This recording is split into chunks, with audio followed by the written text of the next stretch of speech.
محترم حاضرین و ناظرین، السلام علیکم ورحمۃ اللہ وبرکاتہ۔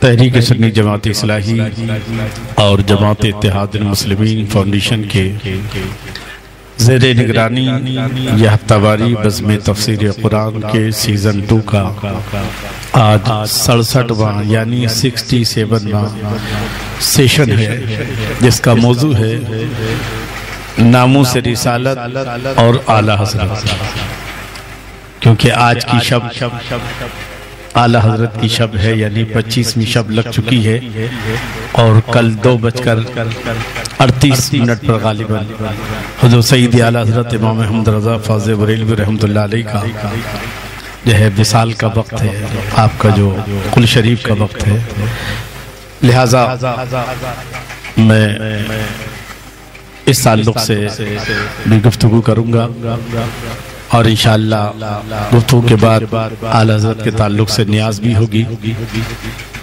فاتحہ ہوگی اور اس کے بعد انشاءاللہ اپنی منزل کی طرف رواں ہوں گے۔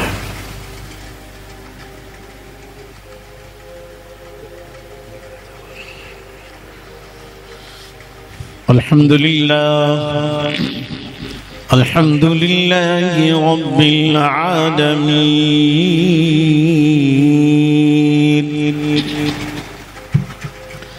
والعاقبة للمتقين والصلاة والسلام على سيد الأنبياء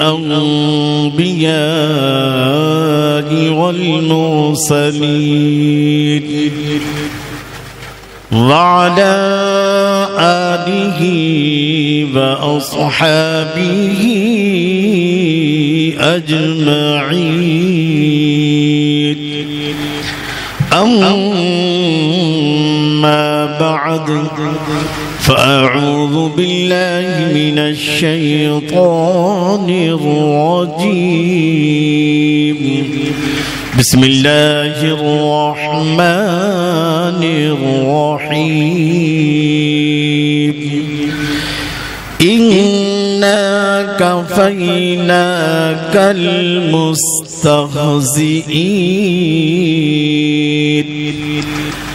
الذين يجعلون مع الله إلها آخر فسوف يعلمون۔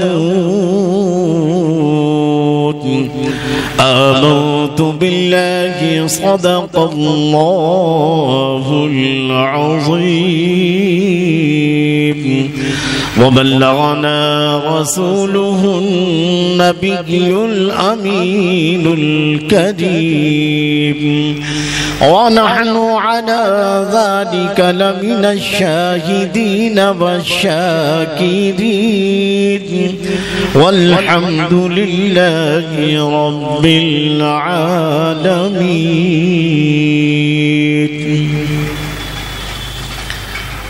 چون خدا خواہد کہ پردہ کس درد، چون خدا خواہد کہ پردہ کس درد، میلش اندر تانائے پاکاں کند۔ جب اللہ تعالیٰ کسی کو ذلیل کرنے کا، اس کی مشیت کا جب ارادہ ہوتا ہے کسی کو ذلیل کرنے کا، تو وہ شخص اللہ والوں کی شان میں گستاخیاں کرنے لگتا ہے۔ جو شخص اللہ والوں کی شان میں گستاخی کرے، سمجھ جائیے کہ اب اس کی ذلت کا وقت قریب آ چکا ہے۔ یہ شعر کا، فارسی شعر کا مقصد ہے۔ بہرحال ایک بار درود شریف پڑھ کر سنا دیں، اللہم صلی علی سیدنا و مولانا محمد وبارک وسلم، صلاۃ و سلام علیک یا رسول اللہ یا حبیب اللہ۔ عزیزان گرامی، قابل قدر بزرگوں، دوستو، گزشتہ جمعہ آپ نے ناموس رسالت اور مسلمان کے عنوان سے گفتگو سماعت فرمائی تھی، جس میں یوٹیوب پر پارٹ 1 اور پارٹ 2 کی شکل میں آپ تک پہنچایا گیا تھا، سامعین تک۔ گزشتہ تقریر کا خلاصہ یہ ہے کہ جب کسی نے بھی یا کسی کی طرف سے بھی اللہ کے رسول صلی اللہ تعالی علیہ وسلم کو تکلیف پہنچی تو حضور خاموش رہے، رب نے قرآن کی آیت نازل فرما دی ہے۔ ہر انسان کے 3 سرکل ہوتے ہیں۔ پہلا سرکل ہے اس کا گھر، فیملی۔ دوسرا سرکل ہے اس کے دوست اور رشتہ دار، اور تیسرا سرکل ہے اس کے دشمن۔ یہ 3 چیزیں ہر انسان کے لیے ہیں۔ ایسے ہی اللہ کے رسول صلی اللہ تعالی علیہ وسلم کی ذات اقدس سے متعلق بھی ایک آپ کے گھر والے ہیں، آپ کی ازواج مطہرات ہیں، دوسرے آپ کے رشتہ دار اور صحابہ ہیں، تیسرے آپ کے دشمن۔ اور قرآن مجید میں جب اگر دشمنوں کی طرف سے ہمارے نبی صلی اللہ تعالی علیہ وسلم کو تکلیف پہنچائی گئی، مذاق اڑایا گیا یا ان کو طعن و تشنیع کی گئی اور حضور صلی اللہ تعالی علیہ وسلم کے قلب نازک کو صدمہ پہنچا، تو اللہ نے ان دشمنوں کی خیر کی ہے۔ کبھی فرمایا وَالضُّحَى وَاللَّيْلِ إِذَا سَجَى، کبھی فرمایا إِنَّا أَعْطَيْنَاكَ الْكَوْثَرَ فَصَلِّ لِرَبِّكَ وَانْحَرْ إِنَّ شَانِئَكَ هُوَ الْأَبْتَرُ، کبھی فرمایا یا ایھا الذین آمنوا لا تقولوا راعنا وقولوا انظرنا واسمعوا وللکافرین عذاب الیم، کہیں فرمایا فمن یطع الرسول فقد اطاع اللہ، کہیں فرمایا نون والقلم وما یسطرون، یعنی اور بھی بہت ساری آیات ہیں۔ جب کسی دشمن رسول کی طرف سے اللہ کے رسول صلی اللہ تعالی علیہ وسلم کو تکلیف پہنچی تو اللہ نے ایک نہیں سینکڑوں آیات دشمنوں کی مذمت میں اور اپنے حبیب کی دلجوئی کے لیے نازل فرمائی۔ یہ میں نے صرف چند آیات ایک نمونہ پیش کیا ہے۔ اسی طرح دوسرا سرکل کیا ہے؟ ایک بار درود شریف پڑھیں، اللہم صلی اللہ علیہ وسلم۔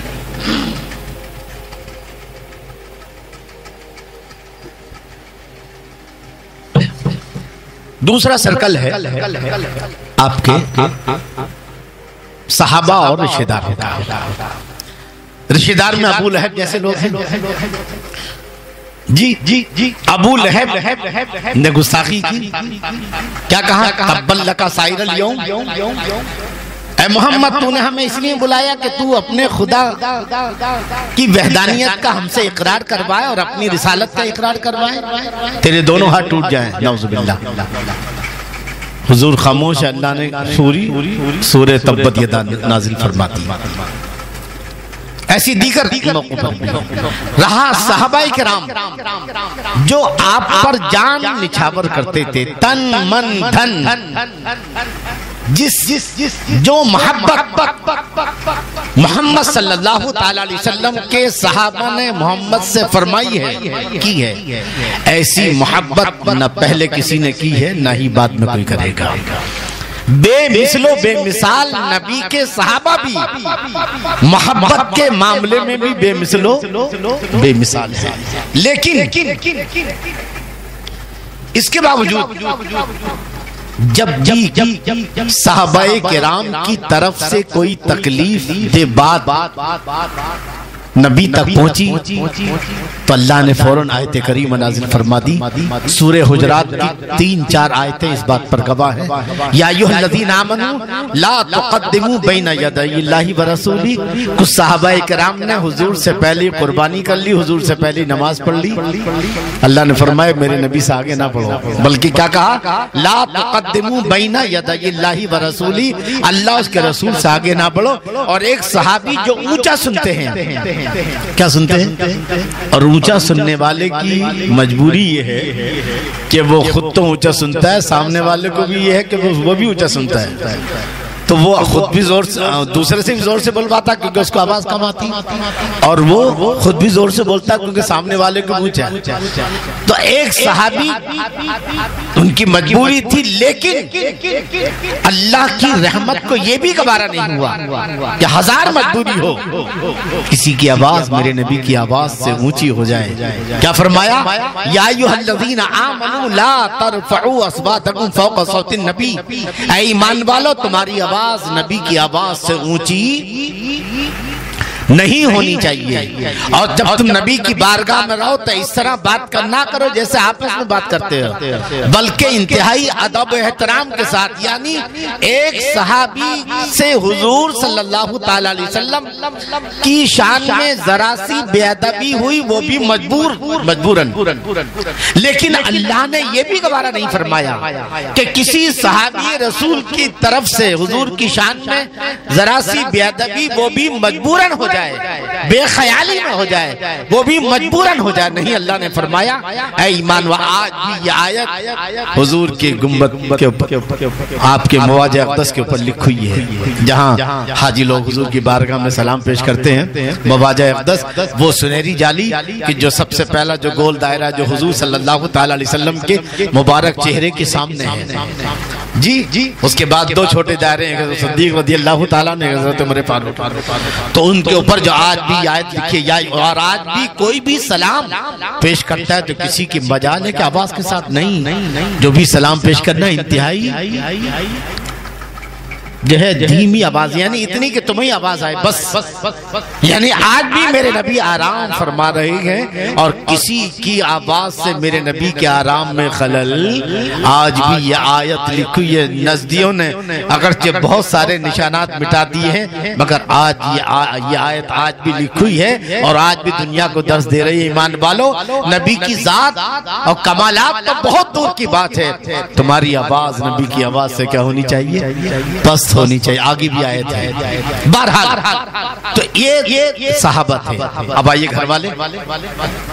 گھر والوں کا عالم کیا؟ آپ کی بیوی ہے، کون؟ ازواج مطہرات امہات المؤمنین۔ میں نے شاید گزشتہ اس تعلق سے بولا تھا کہ آپ کی پاک بیویوں نے نان نفقے کا مطالبہ کر دیا، اور اللہ کے رسول کو تکلیف، آپ نے ان سے بات چیت بند فرما دی، اللہ نے آیت نازل فرما دی، یا ایھا النبی، اے میرے نبی، قل لازواجک، اپنی پاک بیویوں سے کہہ دو کہ جیسا میرا نبی رکھے ویسے رہو۔ میرا نبی تبلیغ کے سب سے اہم فرائض کی ادائیگی میں مصروف ہے، لہٰذا تم میرے نبی کو ڈسٹرب، میرا نبی جیسا رکھے رہو۔ اگر تمہیں اللہ اس کا رسول چاہیے، اگر آخرت چاہیے، وَإِن كُنتُمْ نَا تُرِيدْنَ اللَّهَ وَرَسُولَهُ وَالدَّارَ الْآخِرَةَ، اگر تمہیں آخرت چاہیے، اللہ اس کے رسول کی رضا چاہیے، تو جیسا میرا نبی رکھے ویسے، اور اگر تمہیں اچھا کھانا، اچھا پہننا چاہیے، اچھا، تو پھر میرے نبی تمہیں طلاق دیتے آرام سے، جو ہے تم چاہو زندگی گزار سکتی ہو، لیکن میرا نبی کو ڈسٹرب مت کرو، ان کو جو ہے ان کی تبلیغی خدمات میں آڑے نہ ہو۔ تو یہاں آپ کی پاک بیویوں کی طرف سے میرے نبی صلی اللہ تعالی علیہ وسلم کو، حالانکہ یہ تو گھریلو معاملہ تھا، کوئی بات نہیں، عورتوں کا حق ہے، جی بھئی حضور صبح جاتے شام کو آتے، لیکن عورتوں کا حق تو ہے کہ بھئی آپ نے نکاح کیا ہے تو ہمارے کھانے پینے کا تو انتظام ہونا چاہیے۔ بھئی آج کل کی عورتوں کا ذرا گھر میں 2-4 دن آپ کھانے پینے کے لیے مت دیجئے، تو دیکھیے آپ کیا حال ہے نا؟ کیسی پاک بیوی تھی، 2-2 مہینے تک جی 3-3 چاند گزر جاتے، اور حضور صلی اللہ تعالی علیہ وسلم کی گھر میں چولہا نہیں جلتا، خالی کائی پر کھجور اور دودھ پر گزر بسر ہوتی۔ اس کے باوجود انہوں نے نان نفقے کا مطالبہ کر دیا، تو اللہ کی رحمت کو گوارا نہ ہوا کہ میرے نبی کی شان میں یا ان کو ذرا سے بھی تکلیف پہنچ جائے۔ اللہ نے آپ کی پاک بیویوں کے بارے میں آیت نازل فرما دی۔ پتہ یہ چلا کہ چاہے دشمن کی طرف سے تکلیف پہنچے، چاہے دوست اور رشتہ دار کی طرف سے تکلیف پہنچے، اور چاہے گھر والوں کی طرف سے تکلیف پہنچی، جب کسی کی طرف سے بھی میرے نبی صلی اللہ تعالیٰ علیہ وسلم کو ذرا سی بھی تکلیف پہنچی ہے تو اللہ رب العزت نے آیات کریمہ نازل فرما دی. ایک نہیں سینکڑوں آیات کریمہ اس بات پر شاہد و گواہ ہیں. اب آئیے میں نے خطبہ مسنونہ میں جو آیت تلاوت کی ہے اس میں جو ہے بڑا ایک دو آیتوں کے اندر ہی 5 دشمنان اسلام کی خیریت لی ہے. کتنی آیتوں کے اندر؟ 2 آیتوں کے اندر. بڑا جی. اور یہی نہیں بلکہ اللہ نے اپنے نبی کی شان میں بلکہ ان کا وکٹ گرا دیا اللہ تعالیٰ نے. جو 5 گستاخانے رسول صلی اللہ تعالیٰ علیہ وسلم کے اللہ نے کیا کیا ان کا دنیا سے ہی ان کو کس انداز سے. آئیے ذرا وہ آئے سماعت کرنے سے پہلے سماعت فرمائے. یہ 5 دشمنان اسلام کون تھے؟ سب سے پہلا تھا عاص بن وائل صاحب. یہ بہت کٹر دشمن اسلام تھا اور سورہ یاسین شریف کے آخر میں اس کے تعلق سے آیت نازل ہوئی ہے کہ یہ کسی پرانی قبر کی جو ہے منڈی لے کر آیا حضور کی بارگاہ میں اور کہا محمد کیا تم یہ کہتے ہو کہ اللہ تعالیٰ اس کو دوبارہ زندہ کرے گا، اس سے حساب کتاب لے گا؟ یہ تو کوئی پاگل بھی نہیں کہے گا. تو حضور خاموش. اللہ نے جواب دیا جی وَضَرَبَ لَنَا مَثَلًا وَنَسِيَ خَلْقَهُ. تو یہ وہ وائل بن صاحب. ایک دوسرا کون ہے؟ اسود بن عبد المطلب. تیسرا اسود ابن عبد یغوث. چوتھا حارث ابن قیس. اور 5واں ولید ابن مغیرہ کا جس کو میں نے گزشتہ جمعہ واقعہ بیان کیا تھا کہ حضور کو اس نے پاگل کہا تھا اور اللہ نے اس کی 10 برائیاں بیان فرمائی جس میں ایک برائی کیا تھی کہ وہ حرامی ہے ولد الزنا. جی. اب یہ جو 5 لوگ تھے یہ کیا معاملہ تھا؟ حضور صلی اللہ تعالیٰ علیہ وسلم کو یہ 5 تکلیف پہنچاتے تھے، حضور کا مذاق اڑاتے تھے. دیکھو یہ آ رہے ہیں صاحب نے آپ کو نبی کہلاتے ہیں. حضور کا مذاق اڑاتے، کہیں تبلیغ کرتے تو حضور کو چڑھاتے. سمجھے نہیں؟ دیکھو یہ ان پر آسمان سے کتاب نازل ہو رہی ہے، دیکھو یہ بہت بڑے آدمی بن گئے جو ہے، یہ ایسا ہے ویسا. اس طرح یہ 5 لوگ جو ہے کون؟ عاص بن وائل سہمی، اسود بن عبد المطلب، اسود بن عبد یغوث، حارث ابن قیس اور ولید ابن مغیرہ حضور کا مذاق بھی اڑاتے اور حضور کی ذات کو جو ہے طعن و تشنیع یعنی برے برے الفاظ حضور کی شان میں کہا کرتے. یہ ان کا روز کا معمول تھا. اب ایک دن حضور صلی اللہ تعالیٰ علیہ وسلم حرم شریف میں آئے، خانہ کعبہ میں، اور یہ پیچھے یہ بھی آ گئے. یہ 5 کے 5 اور آنے کے بعد ان کا جو معمول تھا کہ یہ حضور کا مذاق، دیکھو یہ نبی ہے صاحب، یہ اوقات ہے ان کے نبی ہونے کی. ارے نبی کی شان تو بڑی بلند ہوتی ہے، یہ ہمارے سامنے بکری چرانے والے آج نبوت کا دا. اس طرح کی باتیں الٹی سیدھی جو ہے حضور کو. اب انہوں نے 5 نے اپنا جو روز کا معمول شروع کیا. اتنے میں حضرت جبرائیل بھی تشریف لیا. توجہ کے ساتھ بات کریں. حضرت جبرائیل علیہ السلام حضور کے پاس تشریف لائے. حضور کو اشارہ کیا کہ آپ بیٹھے رہیے، میں دیکھتا ہوں ان 5 کیا ہوا. تو حضرت جبرائیل علیہ السلام نے ولید ابن مغیرہ کی پنڈلی کی طرف اشارہ کیا. کدھر؟ پیر کی پنڈلی کی طرف اشارہ کیا. عاص بن وائل سامی کے پاؤں کی طرف اشارہ کیا اور اسود بن عبد المطلب کی آنکھوں کی طرف اور اسود ابن عبد یغوث کے پیٹ کی طرف اور حارث ابن قیس کے سر کی طرف اشارہ فرمایا اور کہا میں ان لوگوں کا کہ شر کو میرے نبی ان کے شر کو آپ سے دور کرنے والے ہیں. یعنی اب ان کو ٹھکانا، اب ان کے وکٹ گرنے والے ہیں. یوں سب یہ آپ جو ہے. تھوڑے دنوں بعد اندازہ لگائیے، تھوڑے دنوں بعد یہ 5 دشمنان رسول صلی اللہ تعالیٰ علیہ وسلم. بھائی آگے آ جاؤ، بھائی صاحب آگے آ جاؤ، درود شریف پڑھنے. اللہم صلی علی سیدنا مولانا محمد مبارک وسلم صلاۃ و سلام علیک یا رسول اللہ یا حبیب اللہ.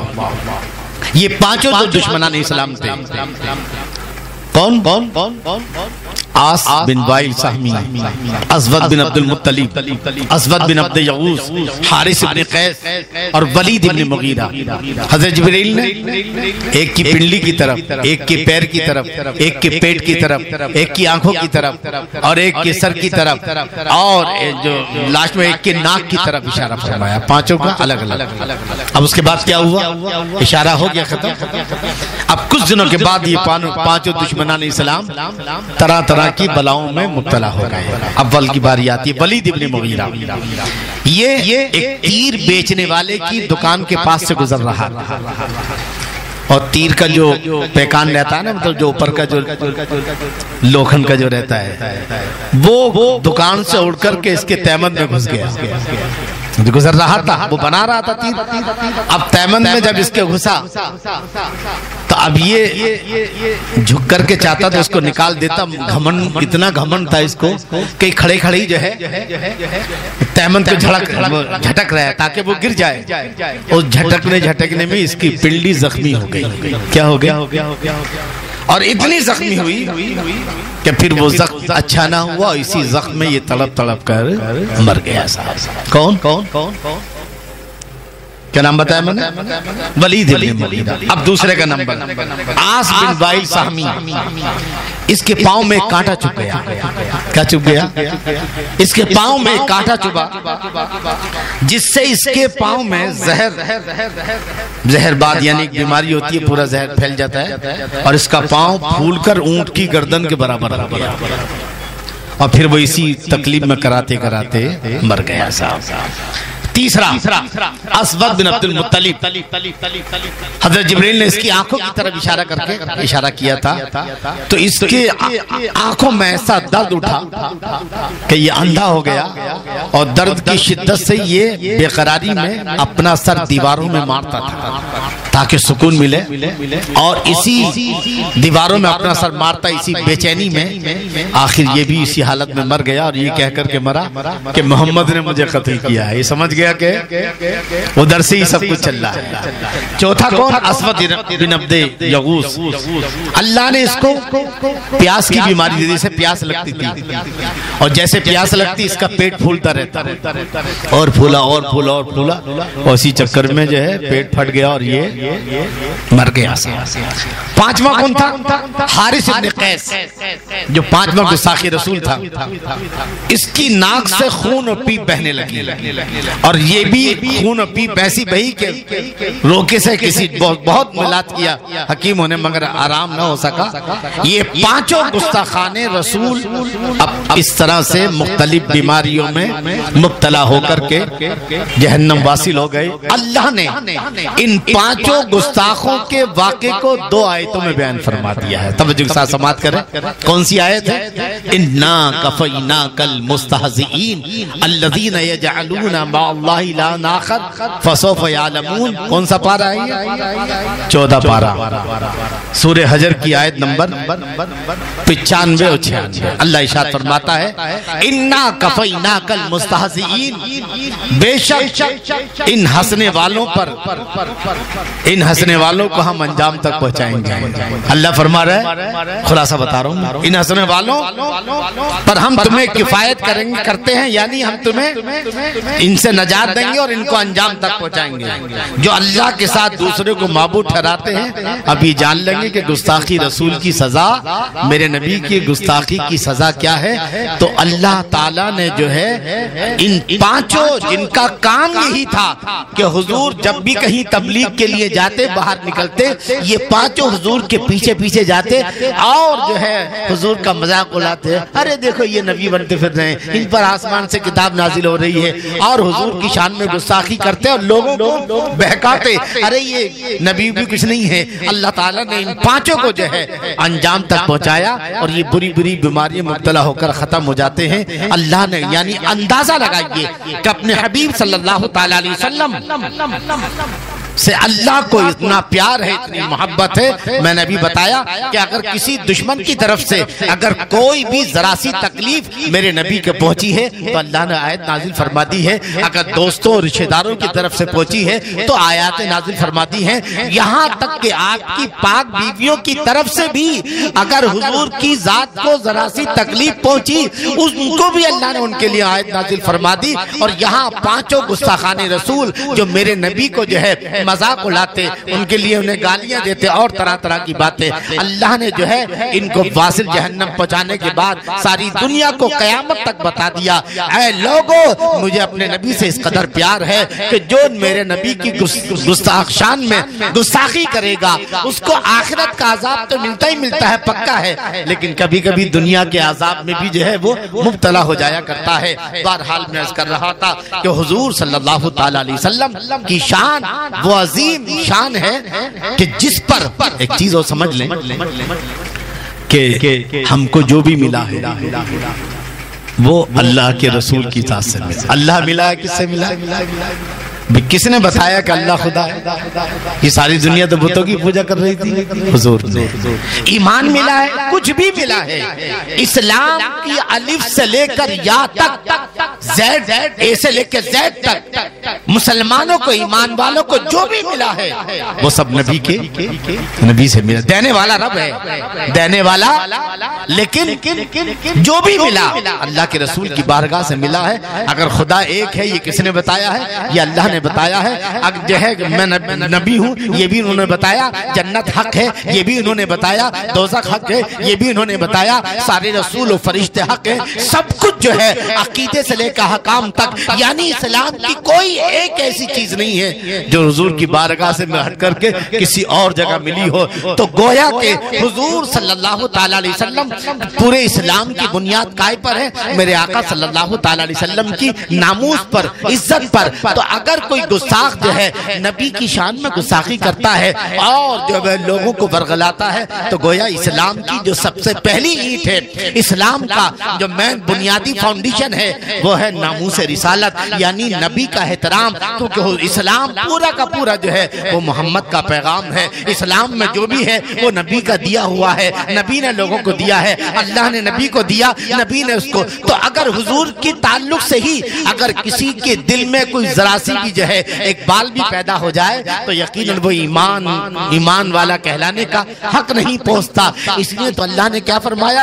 اِنَّا أَرْسَلْنَاكَ شَاهِدًا وَمُبَشِّرًا وَنَذِيرًا لِتُؤْمِنُوا بِاللَّهِ وَرَسُولِهِ وَتُعَزِّرُوهُ وَتُوَقِّرُوهُ وَتُسَبِّحُوهُ بُكْرَةً وَأَصِيلًا۔ اللہ فرماتا ہے اے میرے نبی میں نے تمہیں گواہ بنا کر بھیجا ہے، میں نے تمہیں جنت کی خوشخبری دینے والا بنا کر بھیجا ہے، میں نے جہنم سے ڈرانے والا بھیجا ہے، اے ایمان والو تاکہ تم اس پر ایمان لاؤ اور ان کی عزت کرو، ان کی جو ہے ان کا وقار جو ہے، یعنی ایک مومن کے لیے جو ہے نہ صرف نماز پڑھنا ضروری ہے بلکہ سارے احکام میں جو ہے شریعہ سے بڑھ کر جو ہے جو چیز ہے وہ ہے میرے نبی صلی اللہ تعالی علیہ وسلم کا احترام، ان کا وقار، ان کا ناموس۔ ارے ہم اور آپ ان کے ناموس کی کیا حفاظت کریں گے؟ اللہ نے قرآن مجید میں جن کی ناموس کی، جن کے وقار کی، کیونکہ سارے نبی یقیناً جو ہے ہر نبی احترام والا ہے۔ تِلْكَ رُسُلُ فَضَّلْنَا بَعْضَهُمْ عَلَى بَعْضٍ مِنْهُمْ مَنْ كَلَّمَ اللَّهُ وَرَفَعَ بَعْضَهُمْ دَرَجَاتٍ۔ اللہ فرماتے یہ رسول ہیں جن کو میں نے بعض کو بات پر فضیلت دی ہے، ان میں وہ ہیں جو اللہ سے کلام کرتے ہیں اور ان کو اور بہت سارے درجے۔ تو سارے نبیوں میں سب سے افضل ہمارے نبی ہیں، تو سارے نبیوں کی عزتوں سے بھی جو ہے سب سے بڑھ کر ہمارے نبی کی عزت ہے، ہمارے رسول کی عزت ہے۔ اس لیے جو ہے دشمنان اسلام نے اس وقت سے لے کر آج تک حضور صلی اللہ تعالی علیہ وسلم کی شان کو جو ہے نشانہ بنایا ہے اور اس پر کھربوں روپیہ خرچ ہوا ہے۔ اس لیے کہ اگر مسلمانوں کو ایک بات سمجھتے چلیں کہ شیطان اس کائنات کا سب سے بڑا مسئلہ کیا ہے؟ شیطان ہے۔ شیطان کیوں بنا؟ توجہ آپ کی۔ شیطان نے یہ کہا تھا کہ میں اللہ کو نہیں مانتا، شیطان نے یہ کہا کہ میں تجھے خالق نہیں مانتا، شیطان نے یہ کہا کہ میں تجھے رازق نہیں۔ وہ اللہ کو اس کی تمام صفات کے ساتھ مانتا تھا، اللہ کی عبادت کرتا تھا۔ کتنی عبادت؟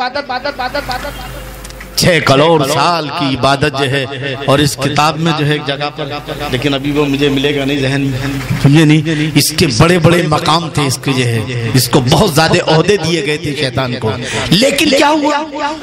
کیوں آخر آسمان کی بلندیوں سے اتار کر نیچے کیوں پھینک دیا گیا؟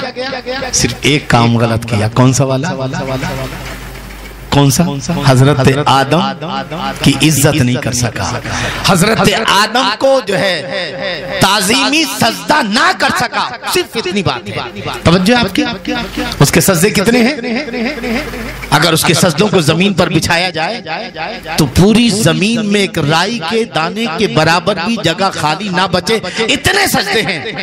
لیکن ایک حضرت آدم کو سجدہ نہ کرنے کے سبب بات شروع ہوئی تھی گستاخ نبوت سے، اور بات ختم ہو رہی ہے گستاخ رسالت پر۔ ناموس نبی سے شروع ہوئی اور ناموس رسالت پر جو ہے، تو گویا حضرت آدم تو نبی ہے، رسول نہیں ہے۔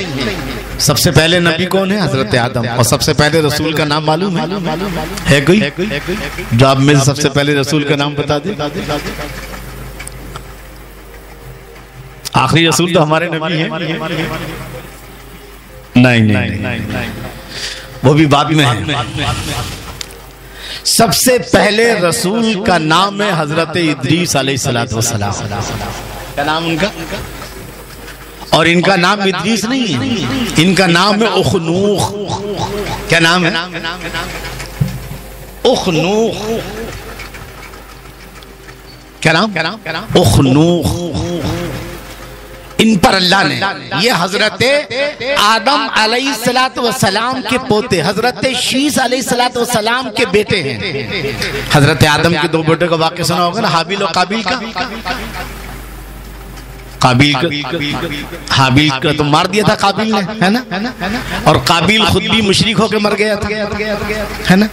اس کا ایک بیٹا اندھا تھا، اس اندھے نے ایسا پتھر مارا اس کو جو ہے، باپ کو ختم کر دیا۔ یہ آگ کا مندر بنا کر آگ کی پوجا کرنے لگا، یہ پورا واقعہ ہے۔ اس کے کئی سال کے بعد حضرت آدم سے حضرت شیس علیہ السلام پیدا ہوئے، تو وہ نور اللہ نے، جس کو برسوں لاکھوں سال پہلے پیدا کی، انشاءاللہ ربیع الاول کا بیان ہوگا تو بتایا جائے گا، وہ نور جو حضرت آدم علیہ السلام کی پشت میں تھا، پشت سے پیشانی آدم میں آیا، پھر حضرت آدم سے حضرت شیس میں آیا، کس میں؟ اور حضرت شیس سے پھر حضرت ادریس علیہ السلام میں۔ تو سب سے پہلے جو نبی ہیں وہ حضرت آدم ہیں، اور سب سے پہلے رسول اور نبی میں فرق سمجھتے، تھوڑا صحیح بھی سمجھتے چلیں معلومات کے لیے۔ نبی اور رسول میں نبی ایک مرتبہ، رسول سے نبی سے رسول کا ایک مرتبہ بلند ہے۔ نبی کا مطلب یہ ہے کہ بھئی اللہ کا حکم آیا اور انہوں نے، نبی نے امتیوں کو پہنچا دیا، ہاں بھئی ہاں یہ کام کرنا ہے، یہ نہیں کرنا ہے، ابھی جبرائیل آئے یہ کرنا ہے، یہ نہیں کرنا ہے، احکام آئے، اور یہ کہ ان کو باضابطہ طریقے سے کتاب دی جائے۔ کیا دی جائے؟ باضابطہ طریقے سے کتاب دی جائے، اور ان کی امت کے لیے ایک نئی ایک زندگی گزارنے کا ایک اصول و ضابطہ دیا جائے کہ دیکھو تمہاری امت کو کیا کرنا ہے، وہ اس کے اندر موجود ہے۔ اور پہلی امت سے ہٹ کر کے جو ہے اس میں تھوڑی سی تبدیلی ہے۔ تو رسول، نبی کا مطلب اللہ کے احکام کو جو ہے پانے والے، اور اپنی امت تک، اور رسول کا مطلب ہے جنہیں ایک باضابطہ شریعت دی جائے، زندگی گزارنے کا طریقہ دیا جائے، اور ایک کتاب کی شکل میں، کی شکل میں، صحیفے کی شکل میں ان کو دی جائے کہ تمہاری امت کو اس قانون کے مطابق زندگی گزارنا ہے، اس کو رسول کہتے ہیں۔ تو رسول کا مقام نبی سے ایک کیا ہے؟ تو سب حضرت آدم رسول نہیں ہے، صرف نبی ہیں، اور سب سے پہلے رسول ہے کون؟ حضرت شیس علیہ السلام بھی نبی ہیں، اور حضرت ادریس علیہ السلام پہلے، جن کا اصل نام کیا ہے؟ اخنوخ، یاد رہے گا، اخنوخ۔ جی آج کل آدمی عقل لڑاتا ہے، توجہ کے ساتھ سماعت کریں، آج کل آدمی عقل لڑاتا قائم ہے، کہاں سے پیسہ آئے، ادھر سے کماؤں، ادھر سے کماؤں، ادھر سے کماؤں، ادھر سے کماؤں، ہے نا؟ اور وہی بدھی والا آج کے دور میں بھیا باقی جسے پیسے جو کمانے والے اس کو لوگ کچھ نہیں سمجھتے، ارے والے یار یہ تو جھولا چھاپ آدمی ہے، کہاں اس کے چکر میں پڑ رہے ہیں، ہے نا؟ لیکن آؤ بات آئی تو عرض کرتا چلوں، ارے عقل لڑانی ہے تو جنت میں جانے کے لیے لڑاؤ۔ بے شک عقل کا استعمال پیسہ کمانے کے لیے ٹھیک ہے، لیکن عقل کا صحیح استعمال یہ ہے کہ جنت میں کیسے پہنچیں، اس کے لیے عقل کا استعمال ہونا چاہیے۔ حضرت ادریس علیہ السلام نے عقل کا ایسے ہی استعمال کیا۔ توجہ کے ساتھ سماعت کریں کیسے۔ حضرت ملک الموت ایک دن حاضر ہوئے، آپ نے فرمایا یار ہماری تمہاری ہمارے دوست بن جاؤ نا تم۔ کہا ٹھیک ہے، دوستی ہو گئی، ہاں پکی۔ اچھا میری روح نکالو ذرا۔ کیا کریں، کیسے روح نکالتے ہو؟ روح نکالو ذرا۔ روح نکالی اور اس کے بعد میں پھر واپس ڈال دی جسم میں۔ اب واپس ڈال دی، کہا میں جہنم دیکھنا چاہتا ہوں۔ چلو نبی وہ ہیں جن کا کہنا فرشتے کو ماننا پڑتا ہے، ایک ہم ہی ہیں جو نبی کے کہنے کو انکار کر رہے ہیں۔ سمجھ رہے کہ نہیں؟ نبی کے کہنے کو فرشتے تک جو ہے انکار نہیں۔ مجھے جہنم دیکھنا ہے۔ جہنم کے دروازے تک پہنچے، دروازہ کھٹکھٹایا، داروغ جہنم نے کون کہا؟ فرشتے نے کہا کہ حضرت ادریس علیہ السلام۔ ان پر 30 صحیفے نازل ہوئے تھے۔ کتنے؟ اور یہ 30 صحیفے بہت زیادہ اس کو لوگوں کو بتاتے تھے، درس دیا کرتے تھے، اس لیے ان کا نام ادریس رکھ دیا گیا۔ درس سے ادریس بنا ہے۔ کیسے بنا ہے؟ درس بہت زیادہ درس دیا کرتے تھے، اس لیے یہ لقب ہے ادریس جو ہے۔ نام کیا ہے؟ اخنوخ۔ اب دیکھو بھیجے کا استعمال کہاں ہونا چاہیے، یہ بھی قرآن بتا رہے ہیں۔ دروغ جہنم سے کہا کہ حضرت ادریس ٹھیک ہے، دروازہ کھولا، بولے ذرا جہنم کی تھوڑی سی مجھے سیر کراؤ، ذرا سیر کرائے۔ پھر ملک الموت سے کہا مجھے جنت میں لے کے جاؤ۔ کہاں لے کے جاؤ؟ وہاں پہنچے جنت کے گیٹ پر، دروازہ کھولا، دروازہ کھٹا، کون ہے؟ اب جنت کی سیر ہوئی۔ ملک الموت بولا چلیے۔ کہاں؟ دنیا میں، دنیا میں چلیے۔ بولے کیوں جاؤں بھائی، کیوں جاؤں؟ ارے ہر نفس کو موت کا ذائقہ چکھنا ہے۔ کل نفس ذائقۃ الموت، تو میں موت کا ذائقہ چکھ چکا ہوں۔ وَإِن مِّنكُمْ إِلَّا وَارِدُهَا كَانَ عَلَىٰ رَبِّكَ حَتْمًا مَقْضِيًّا۔ ہر ایک کو جہنم کے جو ہے اس کے اوپر سے تھوڑا سا گزرنا ہے، ہر ایک شخص کو۔ جنتیوں کو بھی جہنم دکھائی جائے گی تاکہ پتہ چلے کہ جہنم کے آرام کیا، جنت کا آرام کیا ہے۔ تو ہر ایک وَإِن مِّنكُمْ إِلَّا وَارِدُهَا، ہر ایک کو جہنم کے مرحلے سے، مطلب جہنم کی ایک وادی سے گزرنا ہے۔ جی تو وہ میں گزر گیا، ٹھیک ہے۔ تو موت کے مرحلے سے بھی گزر گیا، جہنم کے، اور جنت کے تعلق سے کیا؟ وَمَا هُم مِنْهَا بِمُخْرَجِينَ۔ جنتی جنت سے نکالے نہیں جائیں گے، تو تم کون ہو تو نکالنے والے؟ اس کو کہتے عقل۔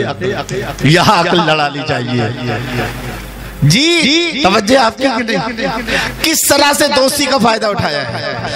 دوستی کا فائدہ کہ پہلے روح نکال لے، اس کے بعد جہنم میں لے کے جائے، پھر اس کے بعد جنت میں جانے کے بعد ملکوں نے کہا چلو، کہا نہیں، کل نفس ذائقۃ الموت کے مرحلے سے بھی گزرا، وَإِن مِّنكُمْ إِلَّا وَارِدُهَا، جہنم کے اس مرحلے سے بھی گزرا۔ اور اللہ نے کہا وَمَا هُم مِنْهَا بِمُخْرَجِينَ، اللہ جنتیوں کو جنت سے نہیں نکالے گا، تب میں جنت سے کیوں نکالوں ہے؟ بات سمجھ میں آگئی؟ اللہ نے ملک الموت سے وہی کی کہ جو یہ کہہ رہے ہیں ویسے ہی کرو، اب ان کو نکال کے مت لے کے جاؤ، جو ہے انہوں نے جو بھی کیا ہے میرے حکم سے کیا ہے۔ کیا بہرحال بات کہاں سے کہاں جو ہے میں بتا رہا تھا۔ ایک بات درود شریف پڑھ کر سنا دے۔ اللہم صلی علی سیدنا مولانا محمد وعلی سیدنا مولانا محمد مبارک وسلم، صلاۃ و سلام علیک یا رسول اللہ یا حبیب اللہ۔ بات کیا چل رہی تھی؟ بات چل رہی تھی اللہ کے رسول۔ تو اللہ کے رسول صلی اللہ، تو آپ سارے رسولوں سب سے پہلے رسول کون ہے؟ حضرت اخنوخ، یعنی حضرت ادریس علیہ السلام پہلے رسول ہیں، اور سب سے پہلے نبی کون ہے؟ حضرت آدم علیہ السلام۔